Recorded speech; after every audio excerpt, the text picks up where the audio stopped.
Salut à tous, bienvenue dans cette vidéo d'analyse technique sur le marché des crypto-monnaies. On va parler du Bitcoin, de l'Ethereum et de pas mal d'alt. On a aussi la dominance du Bitcoin qui arrive dans une zone très intéressante. On a les fundings toujours super hauts. On va expliquer une petite théorie par rapport à ça. Et puis voilà, j'espère que cette vidéo vous plaira. Je vous souhaite à tous un bon visionnage. On est parti. Crypto, million. Crypto, million. Crypto, million. Alors, commençons d'abord par les datas. On a du côté ici des liquidations, on en a un petit peu au nord par rapport à la zone des 44 000. Si on regarde la zone des 44 000, on peut voir qu'on a créé une zone d'équal high. Donc ici, la mèche, on n'est pas venu récupérer cette autre mèche. Donc là, on est en train de créer une poche de liquidité plutôt propice pour revenir remonter. Donc ici, juste en faisant ça, on sait que c'est plutôt haussier. Du côté des liquidations, bon, on en a ici au nord, un petit peu au sud vers la zone des 40 000. Mais voilà, on en a plus au nord qu'au sud. Le petit problème, c'est les fundings. Comme vous le savez, qu'est-ce qu'on a eu ces derniers temps? On a eu quand même hier une baisse des fundings pendant que le Bitcoin ici est monté. Donc ça, c'était plutôt un excellent signe. Par contre, qu'est-ce qui s'est passé? Maintenant, depuis qu'on descend, qu'est-ce qui se passe? On a les fundings qui sont en train de remonter de fou. Et ici, l'open interest, il ne se passe rien. Donc, qu'est-ce qui se passe? Pourquoi on a ces fundings qui montent? Simplement parce qu'on a des gens en spot qui sont en train de vendre et les gens qui sont en levier ne veulent pas vendre. Donc du coup les exchanges poussent les gens à short pour équilibrer le prix entre le spot entre le spot et les futurs. Pour le moment, en tout cas, ce qu'on voit, c'est qu'il n'y a personne en futur qui veut lâcher sa position. Donc c'est ce qui peut arriver, c'est qu'on ait un gros décrochage et que ici en fait on a ces fundings aussi qui chutent assez fort pour en fait liquider tous ces gens et que ça revienne plutôt neutre. Alors, j'avais mis un petit tweet pour vous expliquer un petit peu comment ça fonctionnait ici. Donc en gros, ainsi, ce funding permet de conserver une corrélation forte ainsi que l'équivalence entre le prix spot et le prix sur les produits dérivés d'un crypto-actif. Donc en théorie, voilà, c'est vraiment pour réguler ces deux. Si jamais on a beaucoup de gens qui sont en train d'acheter en spot et qu'il n'y a personne qui achète en perpétuel, en fait on a le cours du spot qui va décrocher le cours du perpétuel et du coup on va pousser les gens à vouloir long, donc on va mettre les fundings négatifs pour qu'en fait ils soient payés pour long. Voilà un petit peu comment ça fonctionne, ces petits fundings. Pour le moment, ils sont toujours rouges et voilà, c'est un petit peu risqué. Mais comme on l'a vu, c'est pas parce qu'ils sont rouges qu'ils peuvent pas chuter sans faire de flash crash. Donc ça, c'est plutôt bon à noter. Et je pense que vraiment, il faut partir du principe que on les met de côté, on sait qu'il peut arriver un flash crash, on ne sait pas quand, donc il faut juste noter ça dans notre cerveau que, ok, on peut avoir un flash crash, donc autant mettre notre stop loss, comme ça, au pire, on peut toujours relong après le flash crash, et puis voilà, je pense qu'il faut vraiment pas forcément les prendre en compte, il faut simplement se dire, ok, on peut crasher, ensuite, à voir comment ça se passe. Voilà pour ça, je voulais vous montrer, du coup ici, vraiment la heatmap des fundings, c'est chaud, vraiment ici c'est tout rouge, sauf le BNB, qui est encore massivement shorté, et le truc, c'est celui qui est le plus propice à monter, donc toujours assez intéressant à noter. Alors, si on parle sur ce graphique ici, sur ce BTC, on a dit qu'on avait pas mal de liquidations en or. On a en plus créé ici un equal high. Donc je pense sincèrement qu'on va sans doute venir récupérer cet equal high. Je vais vous montrer qu'on a un petit scénario assez intéressant. Alors, equal high, ici j'ai aussi l'impression qu'on est peut-être en train de faire ici une épaule, tête-épaule inversée. Ce qui peut être assez intéressant, c'est de revenir chercher, alors juste passer en 1 heure, ça sera un petit peu plus clean, récupérer ces lots-là, qui pourra nous donner une très belle zone de support si on revient s'appuyer dessus, donc on est déjà dessus. De plus, qu'est-ce qu'on voit ici? On a une petite zone de fair value gap en H4, donc on est sur la zone ici des 42 700, qui peuvent être aussi assez intéressants si jamais on vient toucher. En tout cas, ça pourrait être une belle zone de long, si jamais il y a des gens qui veulent tenter un long, je pense qu'ici ça peut largement se faire, donc faire vraiment un petit truc du style bim et bim, venir récupérer le high. Sinon, la chart est plutôt clean, on est venu récupérer ce lot, donc les mèches, les liquidités ont été touché. On est venu aussi chercher la zone des 705 de cette redescente. Donc en théorie pour le moment ça m'a l'air plutôt pas mal. Le seul bémol c'est qu'on n'a toujours pas de boss ici. Après avoir ce genre de pattern c'est assez haussier aussi. Donc bon, on aurait bien voulu avoir une clôture au-dessus de ça. Au moins on aurait été sûr et certain.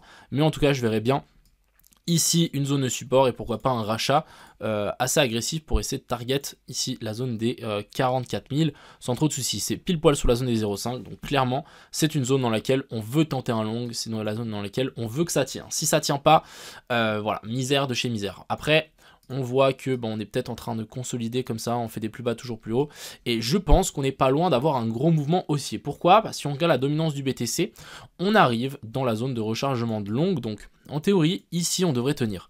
Et si là ça tient, et que la dominance du Bitcoin ici repart vers le haut, on risque d'avoir aussi le Bitcoin qui repart vers le haut, et du coup ça pourra nous timer assez proprement le prochain pump, donc la prochaine impulsion vers le haut. Donc en théorie, personnellement, je pense qu'on n'est pas très loin d'avoir vraiment une résolution, et je pense qu'on va avoir une résolution assez forte à la hausse, et potentiellement nous faire notre fameux petit pump FOMO juste avant l'ETF, et ensuite on pourra sans doute corriger un petit peu plus fort. Voilà pour le BTC, donc voilà un petit peu. Je voulais juste aussi vous montrer que... Non, j'ai rien d'autre à vous montrer, je crois. Non, j'ai rien d'autre. Rien d'autre à vous montrer. Ensuite, l'Ethereum. Donc l'Ethereum, je pense que j'ai fait une erreur, c'est que cette trendline ici, je l'ai tirée par rapport à cette mèche-là, alors que j'aurais clairement dû la tirer par rapport à cette mèche-là. Du coup, là, on a vraiment quelque chose de beaucoup plus clean, et vous voyez que là, le support a été juste magnifique. Donc là, on s'est vraiment envolé. On a fait une clôture au-dessus de ça, donc en 4 heures, c'est plutôt bon signe. Maintenant, ce que j'ai envie de voir, c'est pourquoi pas corriger ce mouvement et venir récupérer au moins la zone des 0,5 de Fibo vers la zone des 2300, ce serait vraiment clean. Pour moi, toute cette zone-là, je vais vraiment tirer un gigantesque rectangle, mais toute cette zone-là, pour moi, c'est une belle zone pour tenter des longs. Si on a une petite inversion structure, ça pourra vraiment être excellent. Donc, attendons, soyons patients, en espérant qu'on redescende. J'ai tiré une grosse zone là, parce que des fois, on fait des pullbacks qui sont vraiment très succincts, et on descend pas très bas. Donc en théorie, je voudrais bien genre peut-être juste swept ce lot là et ensuite essayer de s'envoler un petit peu plus haut. Après voilà, encore une fois, à voir comment ça va réagir. Je pense que ça dépendra beaucoup du BTC. Pour le moment, voilà, on est en train juste de s'appuyer sur l'ancien plus haut. Rien de baissier ici, je pense qu'on va descendre tranquillement, venir pourquoi pas swept ce lot là et ensuite essayer de vouloir continuer à monter tranquillement. Donc l'Ethereum vraiment super bullish, et pour être honnête, je pense que la zone des 3300, voire même jusqu'ici en haut, la zone des 3600 est complètement viable. Donc on peut peut-être s'attendre à un giga pump de l'Ethereum. En tout cas, je serais vraiment pas surpris s'il commence à s'envoler. Ensuite, on a le SNX. Donc j'ai partagé un petit thread ce matin sur le canal Telegram. Simplement parce que j'ai vu passer sur Twitter, on avait une chart qui nous montrait qu'en fait, on était en train de refaire un magnifique support en fait sur cette zone pivot. Et là, on a vraiment fait un joli support. Donc je me suis dit, ok, ça peut partir en weekly, c'est plutôt haussier, et il y a vraiment de la marge. Hein. Le SNX, il y a vraiment de la marge. Donc j'ai vraiment l'impression que là, on est sorti de cette zone chiante, donc le rectangle ici.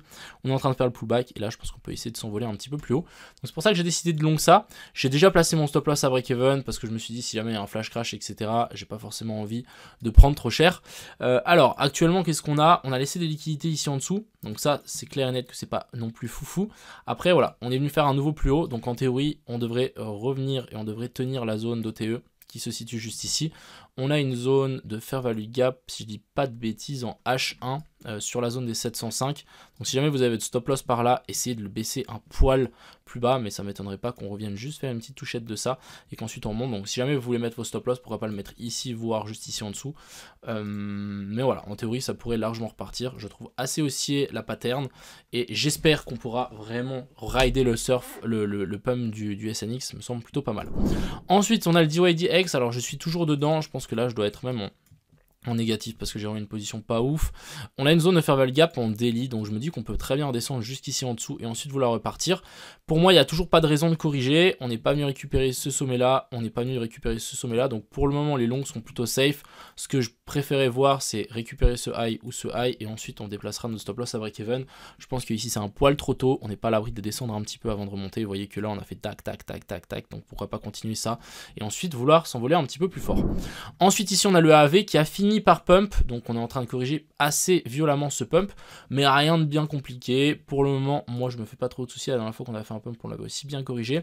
On est potentiellement en train de retester ce plus haut là. Bon, pour le moment on est en train juste de le traverser, et on est en train de aussi revenir récupérer les zones de fair value gap qu'on a juste ici en dessous, donc on peut corriger assez fort jusqu'ici en dessous aussi, et ensuite pourquoi pas essayer de repartir vers le haut. En tout cas, on n'a pas envie d'avoir quelque chose d'assez violent qui réintègre tout, ça serait pas foufou, mais sinon voilà, en 12 heures vraiment on a quand même une clôture au-dessus de ça. Donc dans le pire des cas, je verrai quand même pourquoi pas un retour dans la zone OTE qui se situe jusqu'ici en dessous vers la zone des 102, 104, mais voilà, ça m'a l'air plutôt aussi pour la suite.